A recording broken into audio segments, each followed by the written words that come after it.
मुगाचे तुम्ही खूप सारे रेसिपीज बघितले असतील, पण आज तुम्हाला मी मुगाचे दही वडे कसे बनवतात ते दाखवणार आहे. तर त्यासाठी ना इथे भिजवलेले मूग घेतलेले आहेत आणि आता हे मिक्सरच्या जारमध्ये मी सर्व ॲड करणार आहे. म्हणजे 2 भागात डिवाईड केलेलं आहे. थोडं अद्रक आणि मिरची ॲड केलेली आहे त्यामध्ये टेस्टसाठी. तर इथे ना मी पूर्ण मुगाची पेस्ट बनवून घेतलेली आहे आणि जाडसरच ठेवायची आहे, पातळ नाही पूर्ण. मग चवीनुसार मीठ ॲड केलं आणि सर्व मिक्स करून ठेवलं. आपल्याला ह्याला काय ठेवायचं नाही आहे 5-10 मिनटं साईडला. लगेचच हे वडे करून घ्यायचे.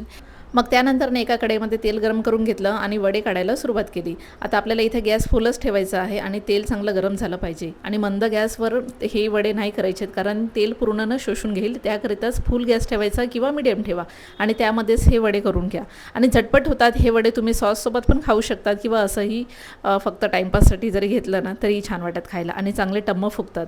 आणि मग हे झाल्यानंतर एका साईडला मी हिंगाचं पाणी घेतलेलं आहे आणि हे नॉर्मल म्हणजे रूम टेम्परेचरचंच पाणी आहे, काही थंड पाणी नाही आहे फ्रीजचं आणि काही कोमटही नाही आहे. मग त्यामध्ये हे सर्व वडे मी ॲड केले आणि ठेवून दिलं फ्रीजमध्ये. मग त्यानंतर एक अशी आंबट गोड चटणी बनवायला घेतली आणि तेही इथे बॉईल करायला ठेवून दिलं. म्हणजे चिंच टोपामध्ये बॉईल करायला ठेवून दिली आणि गूळ ना मी माझ्या हिशोबाने ॲड केला, म्हणजे आंबट गोड अशी चव आली पाहिजे म्हणून. आणि मग थंड झाल्यानंतर ना इथे गाळून घेतलं मी चाळणीने आणि छान ह्याला तडका दिला मी, कारण तडका दिला ना ते छान वाटते. आणि हे सर्व झाल्यानंतर ना मग मस्त मी फ्रीजमध्ये ठेवलेला जो टोप होता, मी एक दिवस अगोदरच केले होते वडे आणि दुसऱ्या दिवशी हे मी आता टोप काढलेले आणि मस्त स्क्वीज करून घेतले, म्हणजे पाणी सर्व काढलं. आणि इथे मी टिफिनसाठी शैलेशला देते. दहीसुद्धा मी घरीच लावलं होतं आणि जास्त प्रमाणात लावलेलं आहे. हे तुम्हाला पुढच्या व्हिडिओमध्ये कळेलच मी असं काय केलेलं आहे.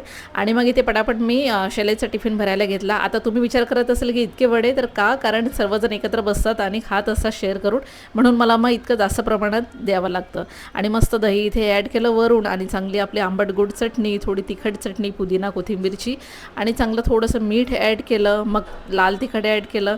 मग त्यानंतर थोडीशी जिरेपूड ॲड केलेली आहे, ही घरीच बनवलेली आहे मी.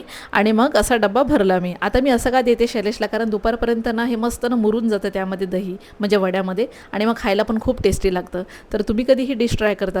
कसे वाटले प्रोटीन दही वडे नक्की कॉमेंट करा. चला तर मग भेटूया पुढच्या व्लॉगमध्ये. तोपर्यंत बाय.